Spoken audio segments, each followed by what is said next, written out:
Hello friends, पिछला जो अपना वीडियो चल रहा था जिसमें हम लोगों ने बात की थी मांग साइड की, किसकी, मुद्रा की, और पूर्ति साइड की, जिसमें हम लोग आरबीआई और व्यावसायिक बैंक दोनों की बात कर चुके थे। लेकिन आरबीआई और जो बैंक्स हैं, बैंकिंग सिस्टम है, वो किस तरह से मुद्रा का निर्माण करता है इसकी बात नहीं की थी। इसी को हम लोग कंटिन्यू करेंगे अपने इस वीडियो में। पिछले वीडियो से ही आ रहा है, थर्ड चैप्टर ही हमारा चल रहा है, मुद्रा एवं बैंकिंग, जिसको हम लोग बोलते हैं मनी एंड बैंकिंग। तो इसी में जमा तथा ऋण निर्माण की प्रक्रिया क्या होती है देखते हैं। देखो, कहानी एक मैं बता देता हूं आपको, फिर जो इंपॉर्टेंट एलिमेंट्स अगर छूट रहे होंगे तो उसको रिवाइज करने के टाइम पर देख लेंगे। एक गांव है, ठीक, उस गांव में कई लोग रहते हैं, सारे लोग। अब उस गांव के जितने भी लोग रहा करते थे वो सारे लोग क्या करते हैं, सामान खरीदते और आपस में बेचते हैं, लेन देन करते हैं। अच्छा, जब लेन देन कर रहे होते हैं तो क्या करते हैं, उनके पास सोने के सिक्के होते हैं, ठीक है, सोने से करते हैं, सोना है उनके पास, तो सोना यानी कि गोल्ड, गोल्ड से वो ट्रांजैक्शंस करते हैं जितना भी हो गया। तो इसका मतलब ये हुआ कि यार जो गोल्ड है, ये गोल्ड उनके लिए मनी का काम कर रही है। क्यों? मनी क्या होता है? मनी वो चीज होती है जिसको आप ट्रांजैक्शन करने के लिए यूज कर रहे होते हो, वही तो मनी होती है। तो मनी जो है वो आपकी धातु हो गई। क्यों? धातु का मतलब क्या होता है? मेटल। अब सोना है, चांदी, कोई भी हो, मान लीजिए सोना है हमारे पास, तो जो सोना है, जब वो सोने से लेन देन कर रहे हैं और सोने को एक मीडियम ऑफ एक्सचेंज की तरह यूज कर रहे हैं, विनिमय के साधन के रूप में यूज कर रहे हैं, और क्या दूसरा हम लोगों ने बोला था, यूनिट ऑफ अकाउंट, लेखा की इकाई के रूप में यूज कर रहे हैं कि हर, जैसे मान लीजिए आपके पास एक बोरी चावल है तो उसने बोला कि इसके लिए एक छोटा सा सिक्का चलेगा सोने का, इस तरह की चीज। तो हम लोगों ने इन सारी चीजों को ही देखा था। और साथ में स्टोर ऑफ वैल्यू भी। स्टोर ऑफ वैल्यू का मतलब क्या हुआ? जिसके पास सोना है उसके पास संपत्ति है। तो तीनों ही तरह से मुद्रा की जो हम लोगों ने कार्य पढ़े थे, वो तीनों तरह के कार्य ही हमारा जो सोना है इस वाले गांव में वो पूरा कर रहा है। अब हुआ क्या, ये जो सोना था, सारे लोगों को ये लगा कि हम लोग ये सोना जो है अपने पास रखते हैं और हमारा सोना चोरी भी हो सकता है, तो ऐसा करते हैं, गांव में एक बहुत ही पैसे वाला आदमी है और साथ में वो अच्छा इंसान भी है, उसकी सारे लोगों के बीच में साख भी अच्छी है, तो हम लोग ऐसा करते हैं, अपना सोना उसके पास जमा कर देते हैं और उससे बोलते हैं कि आप हमारा सोना रख लो, आपके पास सुरक्षित रहेगा, जब हमें चाहिए हो तो आप हमें दे देना। तो बोलता है कि यार हम तुम्हारा काम फ्री में क्यों करें। कौन बोलता है? लाला बोलता है, मैं अच्छा इंसान हूं, मैं आपका पैसा, आपका सोना मारूंगा नहीं, लेकिन आप ये बताइए कि मैं आपका सोना रख करके क्या करूंगा। तो बोलते हैं कि आप ऐसा करो, आप हमसे थोड़ी सी फीस ले लो, ठीक है, जो जमा करने जा रहे हैं वो फीस दे रहे हैं, पहले वो बोल रहे हैं कि आप हमारा सोना रख लो, आप थोड़ी सी फीस ले लेना। अगर हमने आपको 100 ग्राम सोना दिया तो आप हर साल के हिसाब से 2 ग्राम की फीस ले लो, तो अगर हम आपसे साल भर के बाद भी मांगे तो आप हमें 98 ग्राम दे देना, या इस तरह का कोई भी सिस्टम। मतलब उन्होंने फीस दी। अब वो फीस दी कितनी दी वो रेलिवेंट नहीं है, लेकिन पहले सिस्टम है कि हमने आकर के फीस देना स्टार्ट किया, ठीक। और धीरे धीरे सारे लोगों को ऐसा लगा कि यार ऐसा है, हम लोग गांव में जो भी सोना है, सारे लोगों को ऐसा लगने लगा कि जब लाला के पास जाकर के जमा कर रहे हैं। लेकिन लाला क्या करता है? लाला ये क्या करता है, जब लाला जी जो हैं वो जब सोना ले रहे हैं तो वो एक रसीद बनाते पेपर की। क्या करते हैं? रसीद। और उस रसीद पर लिख करके देते हैं कि भाई रामू ने मुझे 100 ग्राम सोना दिया, ठीक है, ठीक, ईशान ने मुझे 50 ग्राम सोना दिया। तो सबको जिसने जितना सोना जमा किया होता है उसको उसकी रसीद दे देते हैं, ठीक है। अच्छा, अब मान लीजिए मुझे कुछ सामान खरीदना है। क्या खरीदना है? सामान खरीदना है, और मैंने जितना भी सोना था सब जाकर के लाला के पास जमा कर दिया, और मेरे पास लाला की रसीद है, सोना नहीं है। लेकिन गांव के सारे लोगों ने अपना अपना सोना जो था वो लाला के पास जमा करने लगे, और गांव के लोगों को ये पता चलने लगा कि ये रसीद जो है वो एक स्पेशल तरह की रसीद है, कोई दूसरा इंसान नहीं बना सकता, लाला ही बना करके देगा, इसमें लाला के साइन है जो कोई दूसरा इंसान कर नहीं सकता। मतलब कुल मिला करके हम उसकी काउंटर फीटिंग नहीं कर सकते। काउंटर फीट करने का मतलब होता है उसकी कॉपी नहीं बना सकते, नकल नहीं कर सकते। जैसे हमारे यहाँ नोट होते हैं बैंक के, ठीक, 50 रुपए का नोट है तो आप एकदम से कॉपी नहीं बना सकते घर में बैठ करके, कहा होता तो कागज ही है, लेकिन आप उसकी इलीगल भी होता है, जेल चले जाओगे, तो ये करना भी नहीं होता है, लेकिन हम कर भी नहीं सकते, आसान होता है। तो ऐसे ही जो लाला ने रसीद बना करके दी, जितनी भी रसीद दी है वो सारी की सारी रसीद ऐसी है कि गांव के लोगों को पता है कि ये तो लाला ने बना करके दी है। अच्छा, अब अगर मेरे पास 100 ग्राम सोना की रसीद है और मैंने गांव के किसी दूसरे इंसान को दिखाई, तो उसको क्या समझ में आता है कि यार इसके पास 100 ग्राम सोना होगा, इसने लाला के पास जमा किया है। अगर ये रसीद मुझे मिल जाएगी और मैं लाला को जाकर के दिखाऊंगा तो लाला मुझे पैसे दे देगा। समझ रहे हो आप? तो मेरे पास जो रसीद थी उसकी कोई वैल्यू नहीं है तब तक जब तक गांव वाले लोग उसकी वैल्यू ना माने। लेकिन गांव के लोगों ने उस रसीद को वैल्यू देना स्टार्ट कर दिया। क्यों? क्योंकि गांव के लोगों को पता है कि ये रसीद अगर मैं लाला के पास लेकर के जाऊंगा तो लाला मुझे 100 ग्राम सोना दे देगा। तो वो जो 100 ग्राम की रसीद थी ना, वो वास्तव में 100 ग्राम सोने के बराबर ही ट्रेड होना स्टार्ट हो गई। उसका लेन देन में वही उपयोग होने लगा जो 100 ग्राम सोने का था। और गांव के सारे लोगों ने अपना सोना लाला के पास जमा कर दिया। क्या कर दिया? लाला के पास जमा कर दिया। अब गांव के लोग जितने भी लोग हैं वो सारे के सारे लोग क्या कर रहे हैं? रसीद में ही लेन देन कर रहे हैं। क्यों? सबको पता है कि भाई लाला के पास जाकर के लेंगे सोना, कभी भी लेंगे, वो दे देगा। और लाला ऐसा करता भी कि कोई कभी कभी गया किसी के पास लेने के लिए तो लाला ने तुरंत उतना सोना दे दिया। अच्छा, अब ऐसे में ही लाला ने एक दिमाग चलाया। लाला ने ये सोचा कि यार मेरे पास पूरे गांव के सारे लोगों का मिलाकर के, मान लो लाला के पास 100 किलो सोना है। कितना हो गया? 100 ग्राम नहीं बोल रहा हूं, 100 किलो सोना है। अगर अभी 50,000 रुपए का चल रहा है तो इसका मतलब लगभग कितने का हो गया? 50 करोड़ का सोना हो गया। ठीक है, तो 100 किलोग्राम सोना लगभग है किसके पास? लाला के पास। अच्छा, अब गांव के लोगों के पास तो रसीद है। लाला ने सोचा कि यार कुछ लोग तो आते हैं सोना मांगने के लिए कभी कभी, लेकिन लोग जमा भी कर देते हैं आकर के कई लोग। तो लाला के पास लगभग हमेशा ही 100 किलोग्राम सोना रहता है। और लाला ने ये सोचा कि अगर मान लो कोई मुझसे सोना मांगने आए और उसको मैं ब्याज पर सोना दूं तो मेरा तो प्रॉफिट हो सकता है, और सारे लोग तो एक साथ सोना मांगने आ नहीं रहे। तो लाला क्या करता है? लाला ने ऐसा डिसाइड किया, कुछ भी मान लो कि कोई 50 किलो तक अगर मुझसे सोना मांगने आएगा उधार, तो मैं उससे 50 किलो सोना दे दूंगा। क्या करूंगा? 50 किलो तक सोना दे दूंगा। अच्छा, लेकिन आप ये सोचो, पूरा नहीं दूंगा। क्यों? क्योंकि लाला भी समझदार आदमी है कि अगर मान लो लोग मांगने आ गए और मैंने किसी और को दे दिया उस टाइम पर तो मेरा क्या होगा, है ना। तो लाला ने क्या किया? 50 किलो तक का जो सोना है उसने सोचा कि इतना तक अगर कोई मांगेगा तो मैं उधार दे देता हूं। ठीक। अच्छा, अब गांव में ही एक आदमी था, उसको पैसे की जरूरत थी। वो गया लाला के पास, उसने बोला कि ऐसा करिए सर, आप हमें 20 किलो सोना दे दोगे? मुझे एक फैक्ट्री लगानी है, मेरे पास बहुत अच्छा आइडिया आया है। उस फैक्ट्री से मैं ऐसी खाद बनाऊंगा कि गांव के सारे लोगों की फसल बहुत अच्छी होगी, और क्योंकि फसल अच्छी हो रही होगी तो लोग मुझे मेरी खाद खरीदेंगे और मुझे प्रॉफिट होगा। तो लाला को लगा यार इसका आइडिया तो बहुत अच्छा है, लेकिन उसके पास पैसे तो है नहीं, तो क्या करते हैं हम 20 किलो सोना दे देते हैं। अच्छा, लेकिन 20 किलो सोना जैसे ही लाला ने उसको दिया तो लाला ने क्या बोला कि यार तुम 20 किलो सोना रखोगे कहां? तुम लेकर के जा रहे हो, कहीं तुम्हारा चोरी हो गया फिर? तो वो बोलता है कि अच्छा ऐसा करो, आपने 20 किलो सोना दिया, मेरे नाम का एक खाता खोलो जिसमें आपने लिख दिया कि मेरा 20 किलो सोना है, और आप वो 20 किलो सोना मेरे खाते में डाल करके आप 20 किलो सोने की रसीद मुझे दे दो। क्या कर दो? रसीद दे दो मुझे।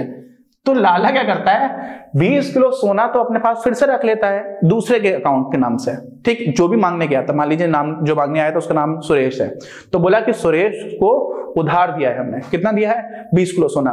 लेकिन सुरेश का भी हमने फिर से अपना एक डिपॉजिट अकाउंट बना दिया अपने बैंक में, लाला के यहाँ पर कोई बैंक तो है नहीं अभी।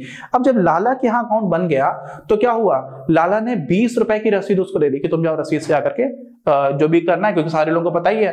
तो हुआ क्या कि वास्तव में लाला के पास सोना तो कुल मिलाकर के 100 किलोग्राम ही है, लेकिन गांव में रसीद कितनी की आ गई? 100 की तो पहले ही दे चुका था लाला, 20 रुपए की 20 किलो की रसीद और दे दी। तो कुल मिलाकर के जो रसीद चल रही है गांव में वो 120 किलोग्राम सोने के इक्विवेलेंट चल रही है। कितने की? 120 केजी गोल्ड, इसके इक्विवेलेंट की रसीद चलने लगी, जबकि कुल मिलाकर के सोना कितना है? सिर्फ 100 किलोग्राम। तो आपको लगेगा कि यार ये तो कुछ गड़बड़ हो रहा है। 100 किलोग्राम सोना था, 100 किलोग्राम के हिसाब से रसीद थी, लेकिन एक इंसान आया और ये 20 किलोग्राम की रसीद कहां से हवा में बन गई क्या? इसी तरह से जो हवा में बन गई, इसको हम लोग बोलते हैं कि ऐसे ऐसे किया और एकदम से हवा से पैसे बना दिए।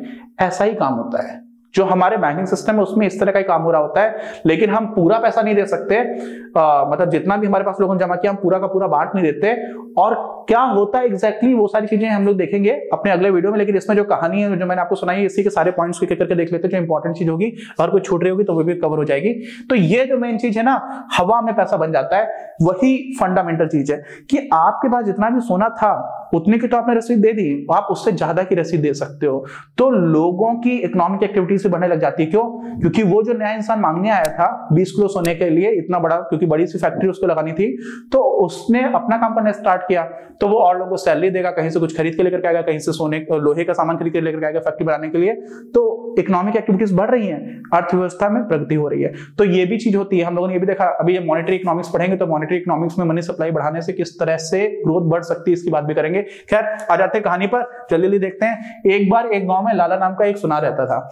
इस गांव में वस्तुओं और सेवाओं को क्रय करने के लिए लोग स्वर्ण एवं अन्य कीमती धातुओं का उपयोग करते थे, यानी कि जो सोना है और अन्य कीमती धातुएं हैं ये वहां पर मुद्रा का काम कर रही हैं। अतः इस गांव में ये धातुएं मुद्रा का कार्य कर रही थी। ठीक, इतनी बात अपने को समझ में आ चुकी थी। फिर क्या हुआ, जमा तथा ऋण उधार निर्माण की जो प्रक्रिया है वो कैसे कैसे काम कर रही है उसको देखना स्टार्ट करते हैं। गांव के लोगों ने सुरक्षा के लिए स्वर्ण को लाला के पास रखना शुरू कर दिया। ठीक है, उन्हें लगा कि हमारा सोना चोरी हो सकता है तो हम जाते हैं लाला के पास रख देते हैं। अच्छा, उनका सोना रखने के बदले में लाला गांव वालों को एक कागजी रसीद दे दिया करता था कि हमने आपका इतना सोना लिया है, आपका यहाँ पर जमा है, और उनसे कुछ शुल्क ले लिया करता था। शुल्क क्यों ले लिया करता था? बोलता था कि भाई हम आपको फ्री में थोड़ी सर्विस दे देंगे, अब हमें क्या मिल रहा है, हम आपको क्यों संभाल करके रखें। ठीक, फिर क्या हुआ, धीरे धीरे लाला द्वारा निर्गमित रसीदें मुद्रा की भांति चलन में आ गई। क्यों? ये मैंने आपको बताया था कि गांव के सारे लोगों को लगने लगा कि हाँ ये तो लाला की रसीद है और ये रसीद दे रहा है, इसका मतलब इस इतना सोना लाला के पास रखा होगा, तो अगर मैं ये रसीद मुझे मिल जाती है और मैं जाकर के दिखाता हूं तो मेरे पास उतने ही सोने के बराबर ही तो मुझे पैसा मिल रहा है। तो सारे लोग रसीद को एक्सेप्ट करना स्टार्ट कर चुके थे। ठीक, फिर क्या हुआ, इसका यह अर्थ हुआ कि गेहूं खरीदने के लिए सोना देने के बजाय कुछ लोग लाला द्वारा निर्गमित कागजी रसीदें देने लगे। तो ये जो कागजी रसीदें थी ना वो मुद्रा बन गई है। क्या बन गई? जो कागजी रसीद थी, इस प्रकार कागजी रसीदें मुद्रा का काम करने लगी, क्योंकि धीरे धीरे गांव में हर एक व्यक्ति इनको विनिमय के माध्यम के रूप में स्वीकार करने लगा। सबको लगने लगा कि लाला ने जो दिया हुआ है कोई दिक्कत की बात नहीं है। तो ये जो कागजी रसीद थी वो मुद्रा बन गई। मुद्रा क्यों बन गई? क्योंकि वो विनिमय का साधन हो गया, क्योंकि वो आप वैल्यू ऑफ अकाउंट हो गया, है ना। आप लेखा की इकाई के रूप में कोई भी चीज है आप बता सकते हो इसके लिए इतने रुपए की रसीद लगेगी या इतने ग्राम सोने की रसीद लगेगी, है ना। और ऐसे ही आप स्टोर ऑफ वैल्यू के रूप में भी रख सकते हो। आपने रसीद संभाल के रखी हुई तो इसका मतलब आपके पास संपत्ति है। तो मुद्रा के जो तीनों कार्य थे वो यहाँ पर रसीद भी पूरा करने लगी, तो रसीद भी मुद्रा का हिस्सा बन गई। ठीक है, मुद्रा ही बन गई। मतलब अब हम ये मानकर चलते हैं कि लाला के पास 100 किलोग्राम सोना है जो विभिन्न लोगों द्वारा जमा किया गया है। बहुत सारे लोगों ने मिलाकर के 100 किलोग्राम सोना जमा कर दिया और उसने 100 किलोग्राम सोने से संबंधित रसीदें लोगों को बांट रखी है, इशू कर रखी है, निर्गमित की हुई है। अच्छा, फिर क्या हुआ, ग्राम निवासी रामू, एक रामू नाम का ग्राम निवासी है, लाला के पास आता है और बोलता है कि 25 किलोग्राम सोना मुझे उधार दे दो। क्या बोलता है? 25 किलोग्राम सोने का ऋण मांगता है। हम लोगों ने अपने उदाहरण में 20 लिया हुआ था, 25 से कोई फर्क नहीं पड़ता, 25 मान लेते हैं। थोड़ी और बड़ी फैक्ट्री लगा रहे हैं रामू भाई साहब। अच्छा, फिर क्या हुआ, क्या लाला ये ऋण दे सकता है? लाला के पास पैसे तो और बाकी कुछ और लोगों ने जमा किए हुए हैं, मांगने कोई और आया है। तो लाला के पास अगर सब लोग एक साथ पैसे मांगने आ गए, सोना मांगने आ गए, तो लाला तो दे ही नहीं पाएगा। अगर लाला ने इनको दे दिया, किसको दे दिया? रामू को, क्योंकि इनके पास 75 ही बचेगा।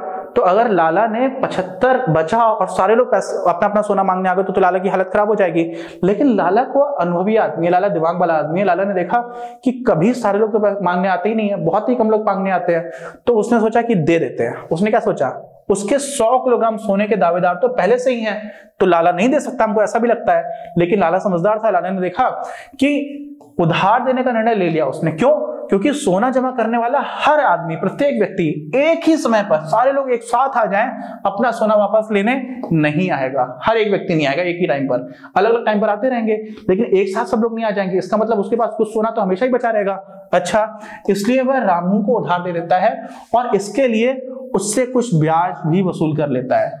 अपना बिजनेस चला रहा है, जिन्होंने सोना जमा किया हुआ उससे भी शुल्क ले रहा है और जिसको उधार दे रहा है उससे तो ज्यादा ब्याज ले रहा है कि तुम्हें तो हम जरूरत है तब तुमको पैसे दे रहे हैं। ठीक, अच्छा, फिर क्या हुआ, लाला से 25 किलोग्राम सोने का ऋण लेने के बाद रामू इसी सोने के उधार के रूप में अली को दे सकता है। अच्छा, यहाँ पे हम लोगों ने एक नया प्लेयर जोड़ दिया, कोई बात नहीं, ठीक, कोई बात नहीं, कहानी थोड़ी सी लग जा रही है। जो मैंने सुनाई थी उसमें कोई दिक्कत की बात नहीं है। यहाँ पर क्या हुआ, लाला से मैंने लोन लिया। अच्छा, मैंने सीधे ना जाकर के मैंने अपना बिजनेस आइडिया था, सोचा कि यार मैं फैक्ट्री लगा रहा था, लेकिन अली आ गया। अली ने सोचा कि मैं भी फैक्ट्री लगाऊंगा और रामू को ऐसा लगा कि अली मुझसे ज्यादा अच्छी फैक्ट्री लगा लेगा, कम पैसे में फैक्ट्री लगा लेगा, ज्यादा एफिशिएंट काम करेगा, तो मैं फैक्ट्री नहीं लगाता हूं, मैं अली को ही सीधा लोन दे देता हूं। जो लोन मैंने लाला से लिया, मान लो मैंने लाला से 5% पे लिया, मैं यही लोन अली को 6% पे दे देता हूं। ठीक, तो क्या किया रामू ने, आगे उसको लोन दे दिया, किसको? अली को। अच्छा ठीक, तो अली को लोन मिल गया। अब क्या हुआ, अली इस 25 किलोग्राम सोने को लाला के पास जाकर के रख देता है। अली को तो ये लगा कि भाई 6% हमें लोन तो देना है, लेकिन हम ये जाकर के लाला के पास रख देते कि वहां पे सुरक्षित रखा रहे, जितनी मेरी जरूरत होती रहेगी उतना उतना मैं सोना लेता रहूंगा। तो लाला के पास जब जाकर के रख देता है और बदले में रसीद प्राप्त कर लेता है। क्या कर लेता है? रसीद प्राप्त कर लेता है। तो रसीद तो पहले 100 किलोग्राम की ऑलरेडी बटी हुई थी, अब यहां पर अली आ गया तो अली को 25 किलोग्राम की और रसीद मिल गई, तो कुल मिलाकर के 125 किलोग्राम सोने की रसीद आ गई मार्केट में, अर्थव्यवस्था में, गांव की अर्थव्यवस्था में। अच्छा, सोना 100 किलोग्राम है, रसीद 125 किलोग्राम की हो गई। ठीक है। अच्छा, तो क्या हुआ, यहां से आपको ऐसा प्रतीत हो सकता है कि लाला ने हवा में मुद्रा का सृजन कर दिया, हवा में पैसे बना दिए उसने। ठीक। अच्छा, आधुनिक बैंकिंग व्यवस्था भी इस उदाहरण के लाला की तरह ही काम करती है। ठीक है, ये आपको समझ में आएगा अगले वीडियो में। ठीक, लेकिन प्रोसेस यही है। जो मैंने उदाहरण दिया उसमें राम डायरेक्टली जाकर के अपना पैसा जो है वो बैंक डिपॉजिट में वहीं पर रख सकता है, क्योंकि उसको भी तो खतरा है। यहाँ पे क्या किया, रामू ने अली को दे दिया और अली ने जाकर के लाला को वापस किया। तो जब अली ने वापस जाकर के किया तो लाला तो अली को भी रसीद देगा। तो यहाँ पर और स्पष्टता से दिख रहा है, जो किताब में उदाहरण था, कि 125 किलोग्राम सोने के हिसाब से रसीदें बढ़ चुकी हैं। आगे बात समझ में, ये हो रहा होता है। अब इसको कैसे मॉडर्न बैंकिंग सिस्टम में कैसे रिलेट करेंगे, ये अगले वीडियो में देखेंगे। डाउट है प्लीज कमेंट बॉक्स में लिख करके बताइए। बाकी मिलते हैं। उम्मीद है कि आपको सारी चीजें काफी अच्छे से समझ में आ रही होंगी, मजा भी आ रहा होगा, और अगर आ रहा है मजा तो प्लीज कमेंट बॉक्स में लिख करके बताइए। बाकी और लोगों के साथ शेयर करिए। अगर अभी तक चैनल सब्सक्राइब नहीं किया तो प्लीज सब्सक्राइब द चैनल। मिलते हैं। इस वीडियो के प्रायोजक हैं आप, और अगर आप ऐसे ही और वीडियोस बनाने में हमारी मदद करना चाहते हैं तो पैट्रियन पर जाकर या फिर स्क्रीन पर दिए गए QR कोड को स्कैन कर अपना योगदान जरूर दें।